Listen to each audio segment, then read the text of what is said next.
చాలా మంది చదువుకున్న వాళ్ళు మోటు వాళ్ళలాగా ఆలోచిస్తున్నారు. ఇది ఎంతవరకు సబబు అంటారు? మనం చదువుకున్న వాళ్ళ ఆలోచన ఎలా ఉండాలి, మోటు వాళ్ళ ఆలోచన లాగా కాకుండా? మోటు వాళ్ళలాగా ప్రవర్తించడం మాత్రం సబబు కాదు. అయితే మోటు వాళ్ళు కూడా ఒకప్పుడు బాగానే ఆలోచిస్తారు. వాళ్ళు కూడా చదువుకుని ఆలోచనలకి, సంస్కారానికి, వ్యక్తిత్వానికి సంబంధం లేదని నేను అనుకోవటం.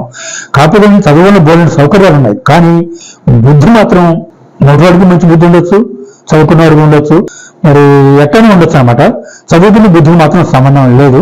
కానీ చదువుకున్నవాడు ఇట్లా ప్రవర్తించడం అంటే మాత్రం నాకు కొంచెం ఎబ్బెట్టుగానే ఉంటుంది. ఎందుకంటే వీళ్ళు ఎంతో చదువుకుంటున్నారు, ఎంతో మంది భావాన్ని నేర్చుకుంటున్నారు, ఎంతో అర్థం చేసుకుంటున్నారు. అర్థం చేసుకొని కూడా అర్థం చేసుకునే వాళ్ళ కింద చదువు రాని వాళ్ళలాగా వీళ్ళు కూడా ప్రవర్తిస్తున్నారంటే చాలా ఆశ్చర్యంగానే ఉంది. ఇంకొక అతి విచిత్రమైన విషయం ఏంటంటే, సర్వేపల్లి రాధాకృష్ణన్ లాంటి వాళ్ళు అంత మహానుభావులు, వాళ్ళకి వేదాంతం గురించి ఎంతో తెలుసు.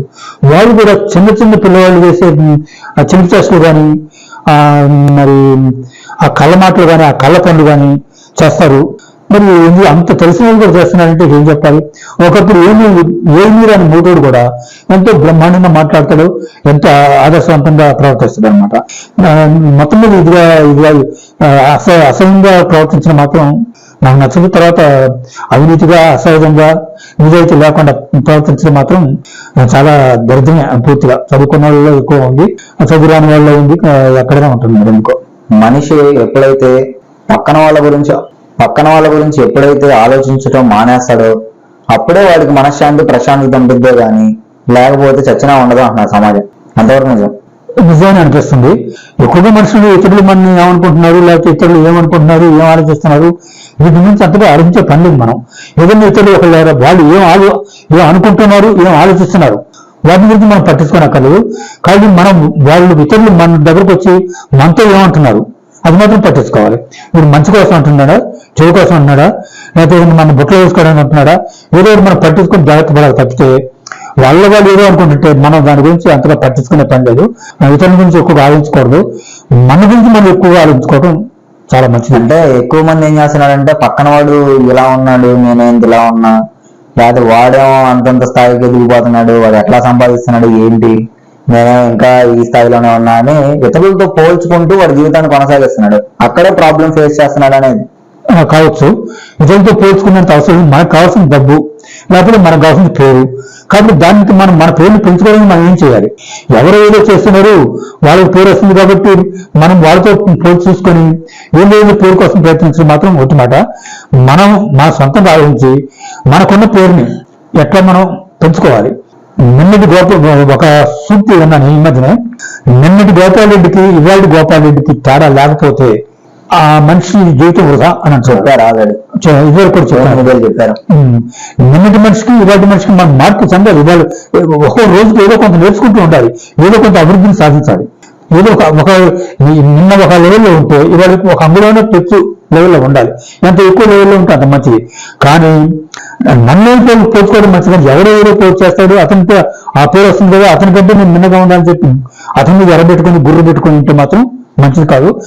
నా పేరు ఎంత, ఇవాళ ఈ పేరుని ఎంత అభివృద్ధి చేసుకోవచ్చు అని చెప్పి అట్లా ఆలోచించాలి. కానీ వాడి పేరు అని చెప్పి నేను ఏపటం మొదలు పెడితే ఉపయోగం ఏమి ఉండదు. సకాలంలో వర్షాలు రాకపోవడానికి గల కారణాలు ఏంటంటారు ఈ రోజుల్లో? పూర్వం ఎలా ఉండేది, ఈ రోజుల్లో చెప్తున్నారు ఇలా? పూర్వం వర్షాలు చాలా బాగుండేవి, ఎక్కువగా ఉండేది, చాలా ఎక్కువగా సకాలంలో పడేదా? సకాలంలో పడే కొద్దిగా అంటే అప్పుడు కూడా అతివృష్టిలో ఉండేవి. కానీ సాధారణంగా చూస్తే మాత్రం పూర్వం వర్షపాతం ఎక్కువ ఉండేది. ఇప్పుడు వర్షపాతం చాలా తగ్గిపోయింది. అంటే పంటలు బాగా పండేది అప్పట్లో. పంటలు పండటానికి అప్పుడు ఈ హైల్డింగ్ వెరైటీస్, ఈ కొత్త ఏమీ రాలేదు, అందుకని పంటలు ఎక్కువ పండేవి కావు. కానీ పంట మాత్రం చాలా బాగా పండేవి. తర్వాత ఇంకోటి ఏంటంటే, ఒక మనిషికి 10 ఎకరాల పొలం ఉంటే ఒక 5 ఎకరాలు మాత్రం అది ఆ పంట పోయినట్టే ఉండదు, ఒక 5 ఎకరాలు మాత్రం పండించుకున్నాడు. ఇవాళ టెక్నాలజీ ఎంత అభివృద్ధి చెందిందంటే దాదాపు మనం ప్రతి ఎకరం నుంచి కూడా కొద్ది గొప్ప మనం వ్యవసాయం చేస్తున్నాం.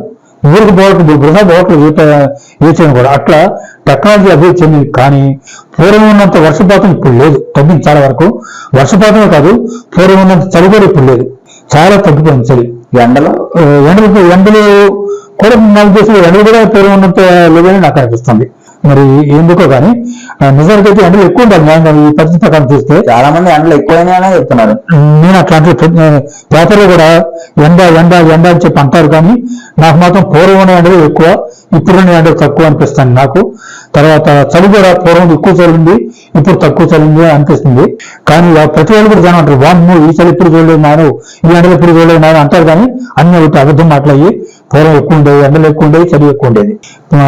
ఈ శీతోష్ణ పరిస్థితి కానీ ఈ వాతావరణం కానీ ఎందుకు మారుతుంది ఏంటనేది నాకైతే తెలియదు. వాతావరణ కాలుష్యం వల్ల అంటారా? ఎందుకంటే ఇప్పుడు ఉన్న ఇండస్ట్రీస్ కానీ రకరకాల మోటార్ సైకిల్స్ వచ్చినాయి, వాటి గ్యాస్లన్నీ పైకి వెళ్ళి కాలుష్యం వల్ల కావచ్చు పూర్తిగా కావచ్చు. దీనికి దాదాపు నేను 100 రూపాయలు కూడా తలకాయ ఇవ్వాల్సిందే.